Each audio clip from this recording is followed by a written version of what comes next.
They don't wanna see you winning. They rather see me losing. Closing up my mouth in confusion. Contusion. Rather see me contusion. Girl, don't ever get me wrong. I'm far from perfect, I know. But don't ever get me wrong. Skeletons were hard for so long.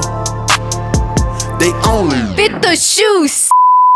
And I haven't even heard the whole thing yet. I already told you. I thought it was crazy. I thought so far so good. I don't know what people are gonna say. People always got something to say. When you work on a project, people always gonna have something to say. But I know the work that goes into the project.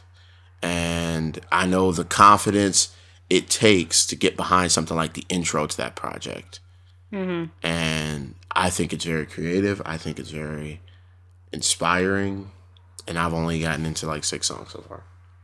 I think Kanye in general is a creative person. So, I mean, like, if this was to be expected. He's very, like, loud and, you know, like, I want to make a statement and this is who I am and this is what I do. So, I didn't think that this album was going to be a calm one.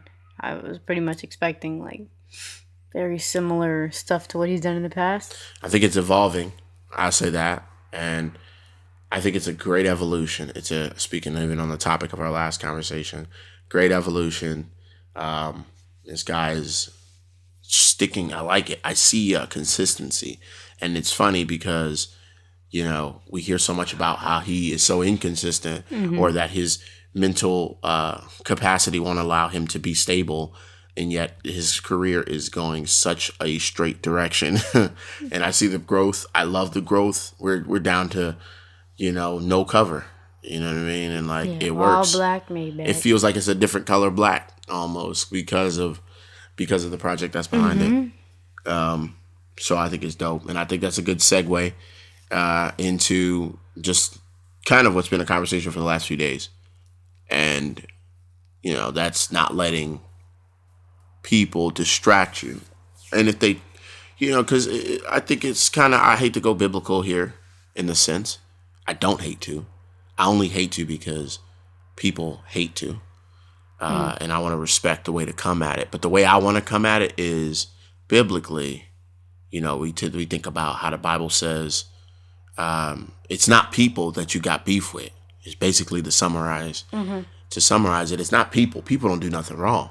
So when somebody is trying to, quote, throw you off, they aren't doing anything. They are an instrument of how of how they feel. They're a whistle. Yeah. The wind is blowing them in a way where they're just saying something that they don't maybe even know why they're saying it. So why are you going to hold them accountable? It's like a child. And I think those are our most immature moments when we let things fly out of our mouths to affect someone else's growth or their... Without thinking. You know?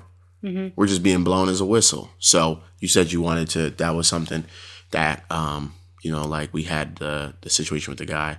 Yeah, I was like, I just thought that was so weird. And I'm not normally comfortable with handling those kind of things. Like I was telling you the other day, like if I'm having a regular day, I'm minding my own business and someone approaches a situation, like curiosity, you know, curious, but you can feel the energy coming from it. They're not genuinely, you know, curious. Right. They want to be in your business. It feels like I don't want to be rude, but it just feels like, hey, you know, like, back off, buddy. Like, what do you do? What is the point here? Here's the It's almost like he's brain dead, and then he was like controlled by a robot. That was like the reaction. Comes over here.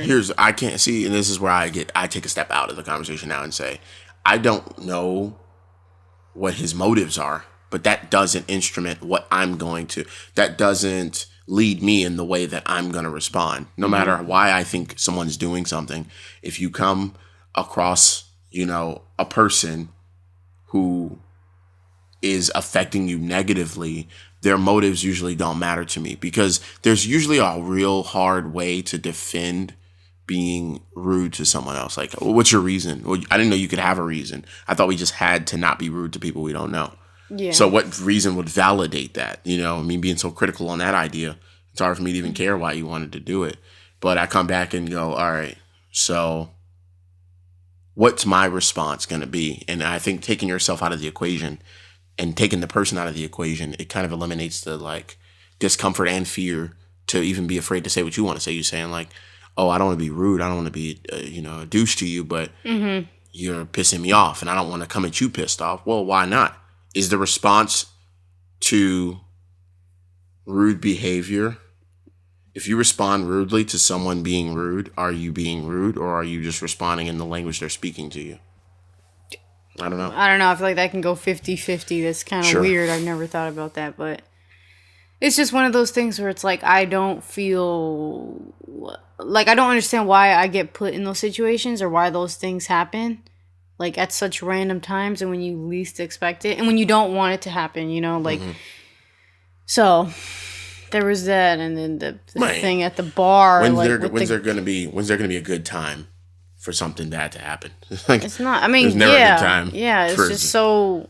Certainly ain't gonna be like while you're happy. Like I'm just the kind of person that I would just like walk away. Like what I'm saying. Like if I'm doing my own thing, someone comes up to me, is like, "Hey, why are your shoes untied?"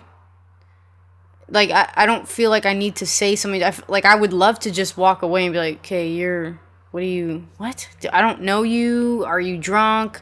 Like, I don't know what your motive is to come up to me and say something like that. You know what I'm saying? Because as humans, we're so closed. I feel like as humans, we have so much going on in our mind that we wouldn't approach someone and say something like that. So only someone who, has their mind somewhere like elsewhere would do something like that. You know what I'm saying? Maybe. Because a regular human would be like, no, I'm scared to walk up to that person. I don't know that person, or like, nah, let me not say anything at all. Very like to themselves. But I don't know. I don't look that far into someone else's act. Like I've always been the kind of person, always, period. If somebody comes up to me, there's one or two reactions, and now I'm on the second reaction. My first reaction initially was always just to sort of demand respect within my space. So if you came and disrespected my space, it was going to get handled in an immediate and very hastily manner. Sure. Now, the exact opposite is true. If you come to me and disrespect my space, I'm going to recreate the respect in my space by developing a new space. You know what I'm saying? And just example, like, if I got a balcony with no bird poo on it, and then birds come fly and poop on it, but I see them do it, and I'm like, I just finished, like, sanding it down and water pressurizing, and it's clean, sparkly gems, and then bird flies over, poops on it. I go out on the balcony, and I'm gonna try to hurry up and pressure wash it off because while it's, at least it just happened, I got the chance to clean it off quickly, and so even by that method, I think that would scare the bird off even faster because he's like, oh shoot, like that dude just came out with some really. You wouldn't get mad at the bird for saying like, hey buddy, the bird's you're irrelevant. Like his poo. What am I gonna be mad at the time he ate? Okay. He just had to poo at that moment. Yeah. Hey, I just happened to be lucky enough. I don't know. This is not stop. It's a rollie, not a stopwatch. Speaking of stopwatches, back in the gym. How's it being back in the gym? I mean, I guess, well, you never really stopped going to the gym. No, but how's it back being in the gym? I think being in the gym, you definitely feel like you, I don't know, like burn more calories. Like you could see the results instead of just running in the morning when I was doing that exercise in the morning. Yeah. Like, I'm not going to lie, here at home, working out at home, it's more motivating than doing it at the gym. At the gym, it's more like a routine or something like, I got to do this, and this, make sure that person's not on this machine. Right, and that's the big difference, right? It's the competition. It's the I gotta make sure my hair looks good all that crap that goes into it. I think being in the gym is good because I'm competitive. I like being in the gym because I can't leave as quickly as I would like to. I didn't come all the way here to be out in 20 minutes. Mm-hmm. And if I find a way to stick myself there, then I'm good. I'm there. I'm in. The only thing that bothers me about the gym is that I can't figure out when you would have to stop going. Like, that's what kind of bothers me. Like, when you're a kid and you're playing in the sand, or you're playing, like, I don't know, a sport, you kind of no, it's fun because maybe you realize that at some point you're not going to be doing this. Maybe there's that subconscious thought. But in the gym, I can't think, oh, okay, now I'm the weight I want to be. I look like how I want. Oh, I'm good. The rest of my life, I don't have to work out. That's a lie, because as you eat, might get back to you're the gonna, same. of course, the more you do, it's gonna happen again. You basically have to work out the rest of your life, which kind of makes me feel a little enclosed and a little caged, and I don't appreciate it. That's how I feel about it. I don't like that our body just bounces back to what it used to be. Like, why do we have to continue to maintain? It's healthy, to continuously maintain a healthy body. So is that the status quo then? Are you on the side of people who say, "Oh, well, this is my natural body. Clearly, I'm supposed to be fat because it." No. Because, well, that's what's happening. You have to eat to survive. I think you should be right in the middle, because you could be too skinny and you could be unhealthy, or you could be too big and you could be unhealthy. And so when it comes to those things, I just think that being how your body should be is regular. So there's no way that you could have, your bones are being seen unless you have some kind of like illness or something. So you're saying that because, well, for one thing, the opposite of overweight, unhealthy, isn't underweight, healthy. The opposite of overweight and unhealthy is the corrected weight, your appropriate weight based on your height and age, and healthy. So that could be any weight. That could be just depending on the person, right?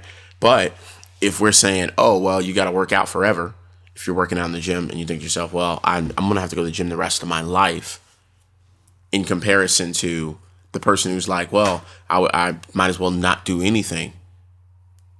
So what you're saying is it's better to be on this side of the fence. Yes. Yeah. It's just, and it's annoying. It's the never ending thing. Like, you have a task at home, you get it done, you finish it, and you're like, boom, never have to do it again. Or, you get your driver's license, boom, I passed the test, never have to do it again. I get my years in college, boom. So now you're saying it's not good to be on this side either. No, okay. What I'm saying two things. I'm saying that I think that it's annoying that we have to working out. The job never gets done. You can never just finish. Okay. On that note, and then you also never finish because you love it so much, you just keep working yourself out that you're like. And the second thing is, when it comes to being overweight or underweight, or unhealthy in general, I think that going to the gym is healthy, but it's not. It doesn't have to continuously be something that you keep doing. You just get your body right to where it needs to be, like healthy stage, and then you take it slow. You just eat better, and you don't have to keep working yourself out. Like, yeah, I'm confused. Me too. I can't lie to you. Yeah, it's all right. It's a little midnight magic here in the studio, and that's fine. Not a big deal. But we're gonna change the topic before I get an aneurysm. Try to move on. Try to move on from it. Gym. Things have been changing. And I think for a good reason. It actually makes me think about how everybody seems to be like going toward a loving perspective, and I don't want to get too mushy on it, but just thinking about it, like everybody's talking about there's a lot of references toward God and Christianity and music, and then there's a lot of references towards love. Like, isn't Drake dropping an album in relationship to his sneaker deal, Certified Lover Boy? Yeah, I think it's that the album is exactly called that. Like, I was reading it. Yeah, it's pretty interesting. He's doing that. Yeah. I like music. I think it's going to be fun. We'll see what they do next. Who knows? Maybe the people who go to the gym that we were talking about should play Donda and Certified Lover Boy. You know what we should do? We should do in this season, we should do listen through. We should have, listen through the album, maybe compare and contrast. Yeah, get reactions to the album, give some feedback on a few tracks. Then we should also do an episode where we talk about maybe pulling some workout stuff. Like we can do like a live feed. Like a live yoga. A live feed, and then we can do like some workouts, and then, get up, talk about them or something. It's kind of like good, what is it meant to, Good Mythical Morning. This type of stuff. They do it and they do the cast it's at the like same time. look what we got for you live today. Broadcast. Yeah. You said you wanted to make an announcement about your progress with surfing, and I'm kind of interested to know. I think you mentioned it a few episodes ago. You're right. Yeah. So I finally got the Indo board. It's still in the box. I haven't opened it. I think I'll probably open it tomorrow. But yeah, it's so stupid because I was all about this surfing thing, and I don't think I definitely want to continue the surfing route. But it's so sad that like all of a sudden the summer is like leaving, and you know the atmosphere that you're in when you want to surf, like the heat, you know, the tanning, the beach clothes, the sunglasses, it's just like everything, the smell of like sunscreen and all that. And all of a sudden you think about like layers and scarves, and then you try to like add up surfing and that, and it's like Sure. it doesn't make sense. So I'm still definitely gonna continue working on this, but I'm a little pissed that like the atmosphere, I'm trying to think of a better word, but the ambiance is leaving. Change. Yeah, the seasons change, and it's dumb that it sure shouldn't be a season for surfing. That's just like saying there has to be a season for boxing or a season to be honest, you ask professional surfers, and there is no season to surf. Right. That's the mindset of beach goers. You go to the beach, and I think when you get into it, you realize that these guys will sit out in those wetsuits for hours. Matter of fact, they say that thing keeps you warm. That's what I've heard. So you'll be out there. They're out there. They ain't stopping. They might be hitting some warmer beaches. They also surf like cold. They'll go to places that are cold year round because they got the best waves most times. I think you'll find it interesting. So you got the Indo board. We're gonna see what happens, and maybe we do an episode on that too. I don't know. Yeah, there's a couple of videos. Yeah, sure. Oh gosh, me on Sounds that Indo good board. to me. Yeah. Okay.